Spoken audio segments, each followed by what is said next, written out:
Vidéo numéro 2 de la couverture.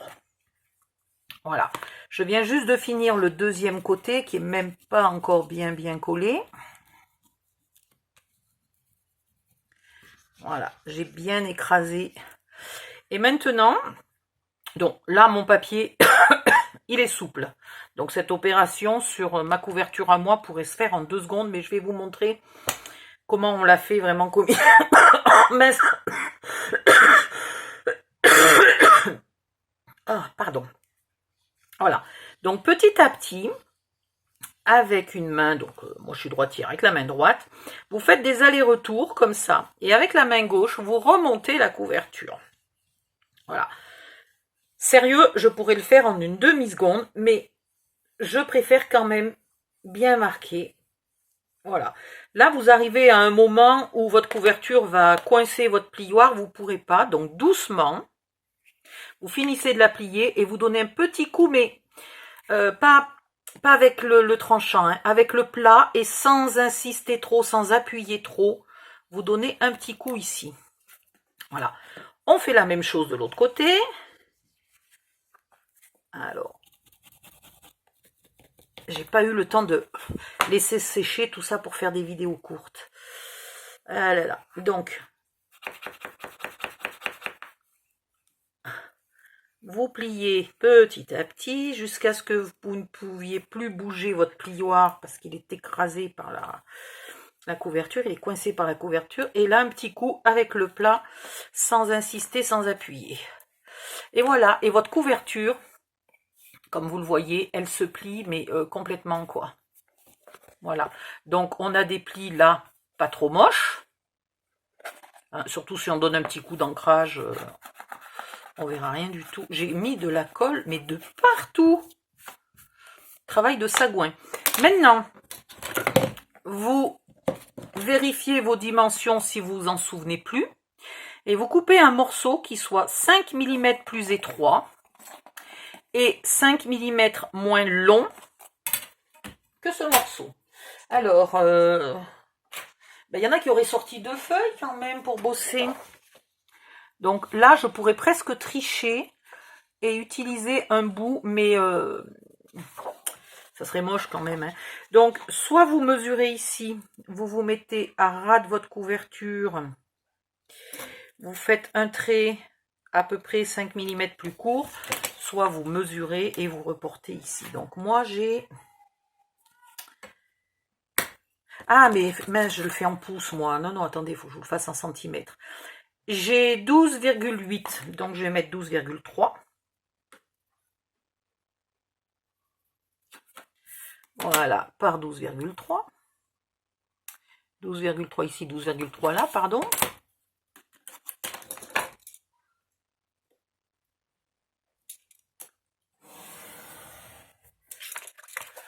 Hop. Et dans l'autre sens, on mesure le total de la couverture. J'ai 22,7, donc on va mettre 22,2.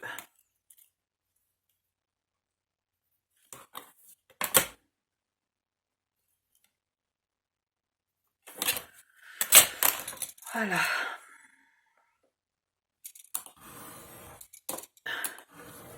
Si vous aviez décidé d'ancrer votre couverture, il faut ancrer ce morceau-là aussi. Bon, moi, si je le fais, ça va encore rallonger la vidéo et j'ai pas du tout envie de ça. Maintenant, je le mets sur la longueur. Je le centre, mais je me débrouille de voir ce qui se passe là, en haut. Et je mets une marque avant le creux et là une marque après le creux. Maintenant, à quelque chose près, hein, je vais venir mettre de la colle sur la première moitié. J'aurais pu utiliser le petit flacon de colle. Voilà, mais pour aller vite, j'ai utilisé celui-là et du coup, j'en mets de partout. C'est un massacre. Bah, dis donc, je sais pas comment j'ai mesuré, mais elle est large en hauteur. Hein.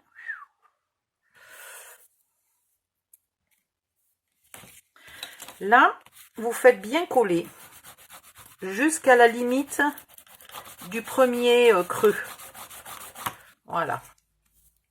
Puis, vous marquez bien ce premier creux. Pareil sur toute sa largeur. Voilà. Et on insiste bien. On n'appuie pas trop fort à chaque fois. Mais on fait par contre beaucoup d'allers-retours.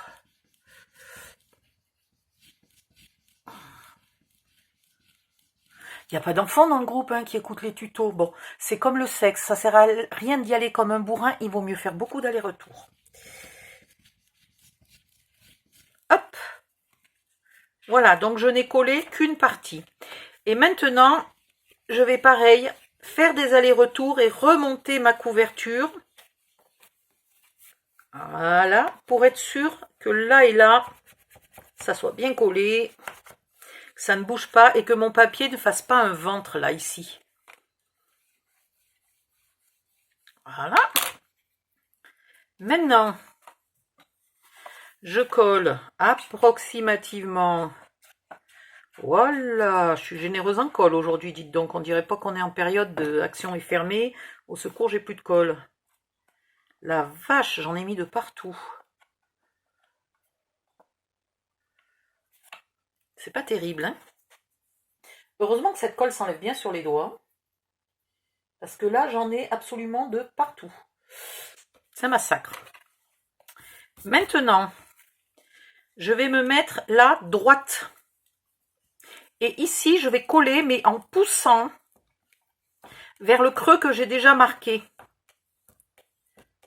Voilà, en poussant au maximum. Dans ce sens-là, je fais coller le milieu.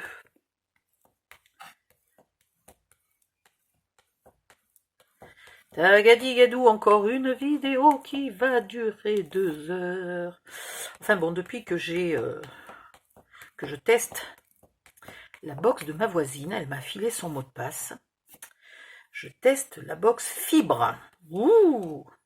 Alors même si je suis un peu loin et que du coup je n'ai pas l'intégralité de la connexion fibre, j'avoue que je mets les vidéos sur Facebook en quelques heures. Alors mettons 4-5 heures par exemple, là où avant il me fallait 2 ou 3 jours et nuits complets. Et en 2 ou 3 jours et nuits complets, j'avais trop de risques d'avoir un plantage éventuellement de ma connexion, ou tout bêtement un plantage de mon ordi, parce que comme il est vieux cet ordinateur portable, il a une batterie qui est fatiguée, et donc je suis obligée d'être toujours branchée. Et dès que je me déplace, il suffit que je bouge un peu, pof, il se débranche.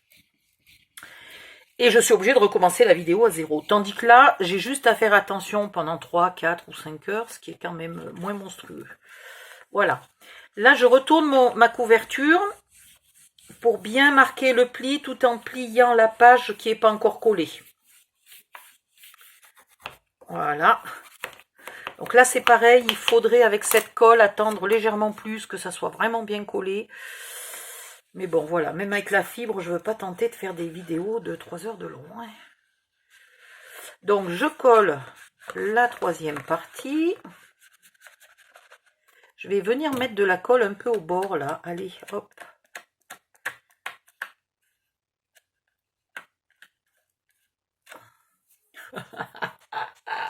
Je suis sûre qu'un enfant de 6 ans se met moins de colle et moins de crayon sur les doigts que moi.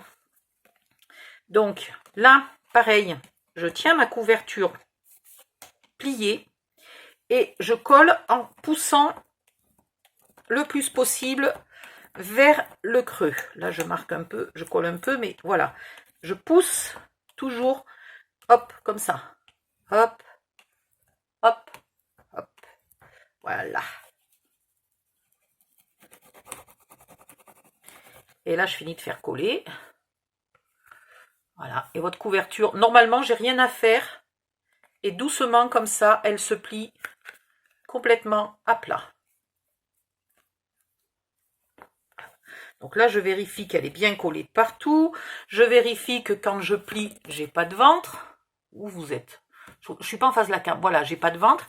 Et je vérifie que quand je suis à plat, elle s'ouvre à plat quand même. Hein. Voilà, donc là, je vérifie et je finis de bien faire coller les bords parce que ça a toujours tendance à se décoller là, là, voilà. Donc là, il faut bien insister. On peut remarquer un peu les plis. Alors faites attention parce que des fois, quand elle est finie, on se met tranquillou à forcer dans tous les sens et c'est là qu'on déchire. Donc allez-y délicatement. Voilà, donc après, il vous faudrait du papier de scrap. Qu'est-ce que j'ai sous la main? Pas grand-chose. On va attraper le premier qui me passe sous la main. Que je pourrais mesurer à 5 mm de moins, couper, venir le coller au bord. Je pourrais ici découper dans du papier, là, hop, j'en ai pas, mais imaginons que j'ai une perforatrice de bordure, vous allez voir, oh, qu'est-ce que je suis douée, voilà, une perforatrice de bordure, et vous pouvez venir ici coller un papier. Faites-le dans un papier pas trop épais, sinon vous allez de nouveau rigidifier votre couverture qui était censée être souple. Voilà. Mais là, vous avez une couverture, voilà, qui est souple. Voilà, à bientôt.